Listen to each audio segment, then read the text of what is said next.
Greetings, fellow mammals. As announced, we are doing another little attachment side tangent today. This time it's about grips. Just like last video with the lasers, again, the values I present here are straight from the code. A community member whose name I will not mention for obvious reasons data mined this stuff for me so I could analyze it. Different to the lasers, I won't waste time with any manual showcases today because it's all data mined anyway. If you don't believe it, that is your problem, not mine. So let's see what we got, shall we? As you can see, the game offers us a buffet of 4 different grips, and as you may have already noticed, they come in pairs, and both of them have this kind of yin and yang two-phase situation going on. So let's focus on the left pair first. The Cobra and LWG grip focus on if you are stationary or not, essentially. I think you can come to your own conclusions just from that, but let me add my personal input here. The game itself works in a way where if you are moving around, you receive a small accuracy nerf. So standing still in itself, even without any attachments, is going to be more accurate than moving. Now you could increase that lead by another 10% with the Cobra and push down on moving accuracy even more by taking away another 10%, but I personally think this is a bad choice, especially when you consider regular gameplay. How often do you stand completely still? And I mean completely. Not a single finger is touching any of the WASD keys. If your answer to that is all the time, then that is an entirely different problem and also probably your answer to why you are so low on the scoreboard. But that's a different topic for another day. What I am trying to say is, moving around during gunfights is essential, so you should strive to reduce the game's innate accuracy nerf as much as you can. And the LWG grip is the perfect answer for that. And an additional note here, if you are thinking right now, but on snipers it would make sense, right?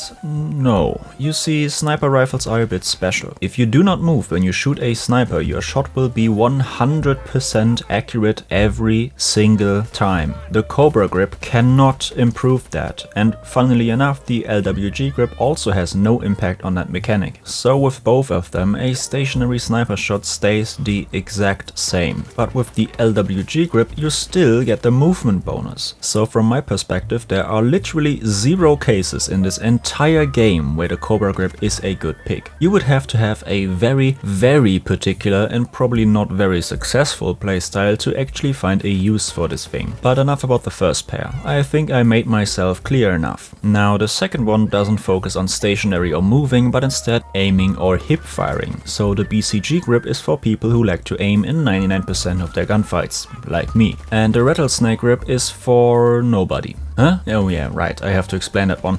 Those of you that watched my recent video on lasers have probably already wondered, isn't that Rattlesnake grip just the worst hipfire attachment? And yes, you are completely correct. I will not bring up the 2 big lasers again, I explained why thoroughly enough in that video, but just for context, even those would be better than this grip. I will however bring back the LS1 laser, just to visualize this utter tragedy. So we have this grip, right? It nerfs your ADS accuracy by 5%, so that is pretty shitty, but it then buffs your hip fire accuracy by 5%. So yeah, okay. And here we have the GigaChat LS1 laser. It has no downside apart from being a slightly visible glowing red line, and it buffs your hip fire accuracy by 22%. Do I need to elaborate? Yeah, I guess not. So let's talk about the 2 winners. Why do I always recommend the LWG grip in my weapon guides when I myself often talk about how I barely use hip fire at all? Well, for 2 reasons. Number 1, the buff from the LWG grip is double the amount, and it also buffs my hip fire for those few cases where I do actually use it. And number 2, as I rambled on about earlier, I rarely, if ever, engage in fights where I don't move at all, so the supposed downsides of the LWG grip are utterly irrelevant to me. And that leaves me at a choice between a 10% buff for ADS and hip fire, or a 5% buff just for ADS but also a 5% nerf for my hip fire. Looks like a pretty obvious choice now, doesn't it? If you have a completely different playstyle, your reasoning might look different, of course, but at least now you can actually make an informed decision with these numbers, and that was the goal of this video. So thanks for watching, like and subscribe if you learned something today, share this video with someone who doesn't have this information yet. I promise we will get back to the weapons soon, I just want to get this base level stuff out of the way first so I don't have to repeat myself in every weapon guide. Trying to keep things concise, you know. Therefore, next up we will talk a bit about barrels and muzzle brakes. and maybe suppressors too, although I might split that into 2 videos. If you don't want to miss any of them, activate the bell. I will see you next time, but until then I will see you on the battlefield. Zorro